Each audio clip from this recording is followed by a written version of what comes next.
State Police Barracks in Batavia, there are two investigators with two boxes of files hoping to solve a 7-year mystery. And I've been in the Bureau of Criminal Investigation since 2004.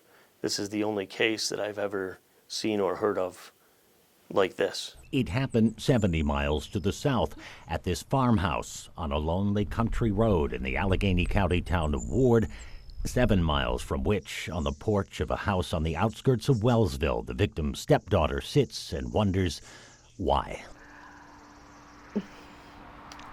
For the life of me, I just can't understand it, 82-year-old Ray Cornelius, a widower and a retired factory worker, rarely ventured from his spread in these remote foothills on Wadsworth Hill Road. That was his quiet place, and he loved it, so I cannot think of anyone who would do what they did.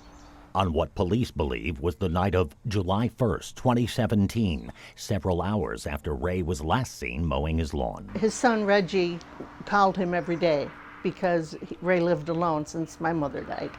So Reggie called him every day, and the one day he was not able to reach him.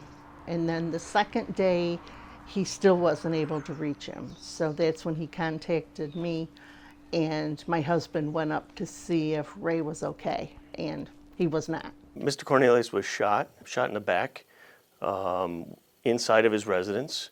And the person who took the shot was outside of his residence and actually shot him through a window. Two things told them this wasn't some stray shot from afar. First, the way the shotgun slug shattered the window pane. The second was the lay of the land. There is a steep fall away from the residence as it goes toward the road, and basically anybody over 5'6" or 5'7" would have had to been within 2 or 3 feet of the house in order to see Mr. Cornelius and make that shot.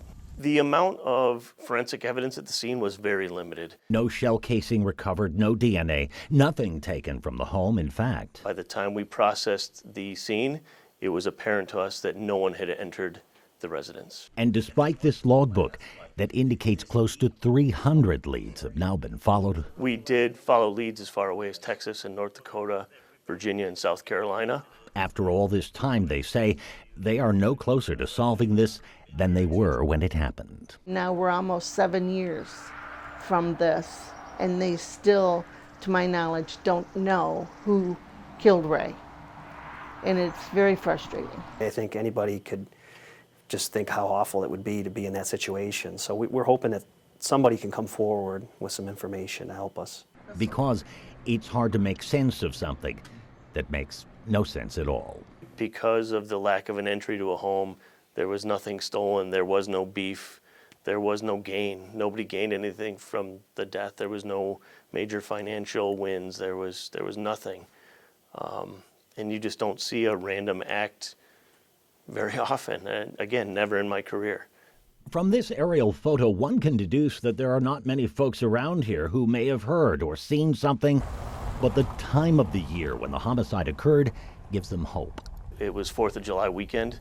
It's a heavy area with camps and private properties that people go down to vacation at that time of year. What we're hoping is that the person who pulled the trigger had said something to someone at some time, or somebody heard something from somebody who heard something from that person, and they can tell us who told them that or what anything about it might be just what we need.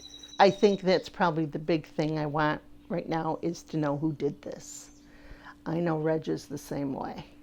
About 3 miles from where she sat and spoke to us, in a valley of the foothills he loved, Ray Cornelius lies for eternity near some pine trees 5 miles from where he lived and died. He probably could have lived a few more years or a lot more years. And they took him. And that's what bothers me, that someone would just do this. It's our belief that somebody out there knows something. Somebody heard something, somebody was told something, maybe they didn't believe it at the time, but like if they take themselves back to a time of 4th of July weekend, 2017, in a little town of Ward in Allegheny County, where this man was killed. Any little tip could be the one that brings us to the resolution, and finding the perpetrator and ultimately making an arrest and being able to tell the family what happened and why. That's the help that we're really begging for.